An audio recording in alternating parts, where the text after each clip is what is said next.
Je me permets de vous présenter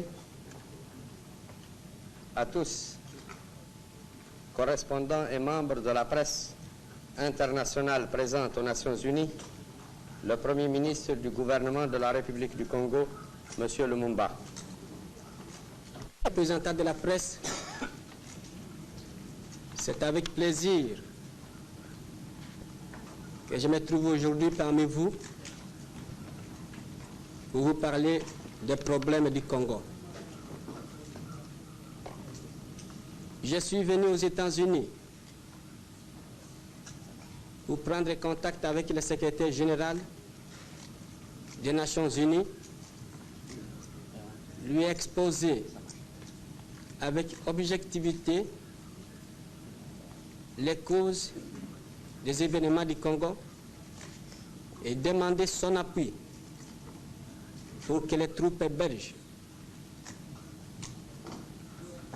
quittent immédiatement le territoire de notre République afin que la paix soit immédiatement rétablie. Parce que tant que les troupes belges resteront au Congo, la paix ne sera pas rétablie. Le rétablissement de l'ordre et de la paix au Congo est conditionné au retrait de ces troupes. Je vais vous faire un tout petit exposé parce que je préfère répondre plutôt aux questions que vous vous posez. Nous avons mené une lutte acharnée pour libérer notre pays du statut colonial, pour faire du Congo un continent libre, un pays indépendant. Notre politique a toujours été basée sur la non-violence. Et c'est dans cet esprit que nous avons toujours travaillé. Et malgré les brimades, des arrestations arbitraires, des condamnations, et nous ne sommes jamais découragés. Le 30 juin, nous avons accédé à la souveraineté internationale. Le 1er juillet, aucun cadre n'était aux mains des Africains. L'administration, la police, l'armée, tout et absolument tout. Et à 100%, c'était encore aux mains des seuls fonctionnaires belges. Le mécontentement ne pouvait pas tarder. C'est alors que les militaires ont exigé des réformes dans l'armée. Bien avant l'accession du pays à l'indépendance, nous avons à 3 reprises demandé au général Jean Sès, commandant en chef de la force publique, pour qu'il nous fasse un plan d'organisation et d'africanisation de l'armée. Aussitôt que ces événements sont intervenus, nous sommes allés moi-même, les chefs d'État et moi, dans les camps militaires, dans les Bas-Congo, à Téziville, à Matadi, à Banane, à Mwanda, à Boma, pour examiner sur place la situation et procéder à des nominations des Congolais. Et quand nous sommes arrivés à Matadi, nous étions accompagnés du ministre de la Justice et nous avons donné des instructions précises aux magistrats belges d'ouvrir immédiatement une enquête. Le consul général nous avait signalé que des femmes blanches auraient été inquiétées dans leur dignité. Et nous avons dit que si réellement des actes inadmissibles avaient été commis, que ce soit à l'égard des femmes blanches, des Européens comme des Africains, le gouvernement et la justice devaient prendre immédiatement des mesures. Parce que notre gouvernement, l'indépendance que nous avons conquise par notre lutte, signifie simplement que nous devions disposer de nous-mêmes et construire notre patrie dans la concorde, dans la collaboration et en amitié avec les Belges et les étrangers installés chez nous.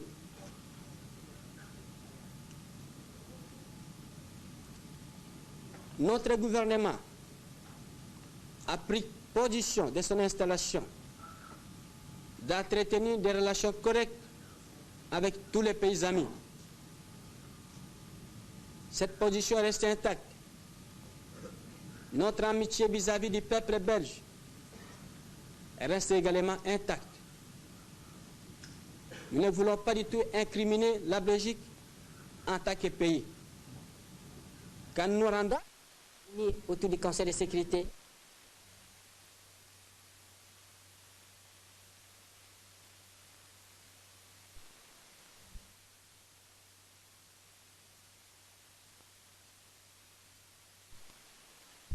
trouver quelques militaires s'accaparer des armes et munitions qui appartiennent à notre armée. Aux États-Unis comme au monde entier, on trompe sciemment l'opinion internationale que la sécession du Katanga est l'expression de la volonté des populations de cette province. Il n'en est absolument rien. Si on pouvait même organiser un référendum au Katanga pour savoir si la population est pour la sécession, on verra que cette population, au contraire, est pour l'unité du pays. La preuve la plus tangible que c'est un coup préparé par le gouvernement belge.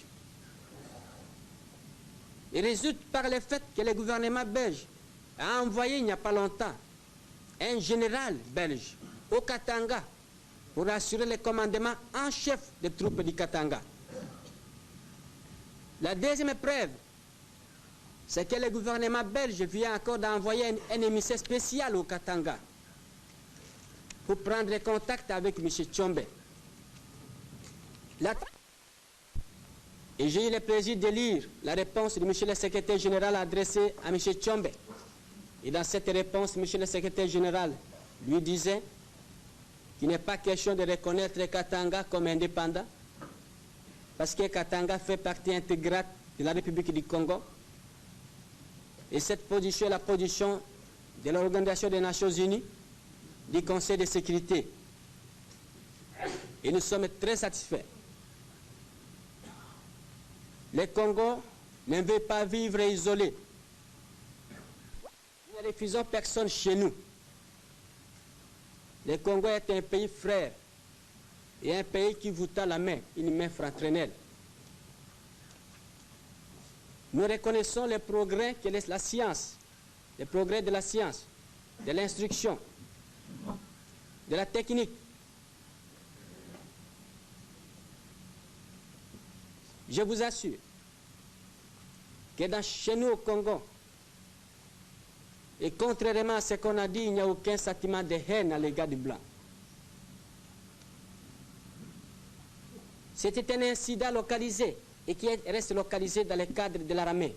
Et ça, ce qui se faire au Congo, c'est que beaucoup de fonctionnaires belges ne veulent pas travailler sous le monde au travail pour procéder à des études, voir les possibilités économiques du pays, créer de nouveaux cadres.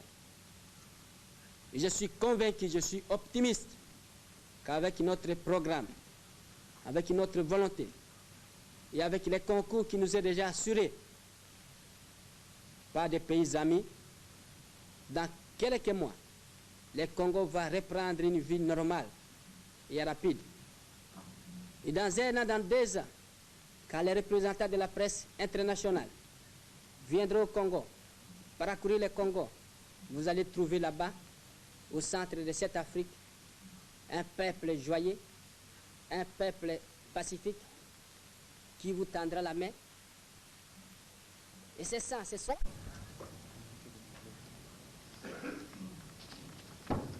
J'ai demandé au secrétaire général d'activer le retrait des troupes belges. Je lui avais dit que le 14 juillet, que les intentions du gouvernement belge correspondent exactement à ce que vous dites. Les troupes belges ne veulent pas se retirer du Congo, mais se replier dans ses bases. les bases de Kitona et de Kamina. Notre gouvernement a demandé l'évacuation immédiate de ces bases. Le gouvernement belge n'a pas du tout le droit d'installer ces bases chez nous. Pas plus que le gouvernement belge ne pourra pas installer ces bases aux États-Unis. Jusqu'ici, le Conseil de sécurité a voté une deuxième résolution et qui demande à ce que les troupes belges se retirent rapidement. Devant cette volonté unanime exprimée par le Conseil de sécurité qui réunit toutes les nations du monde, je ne peux pas suspecter les intentions du Conseil de sécurité ou du secrétaire général.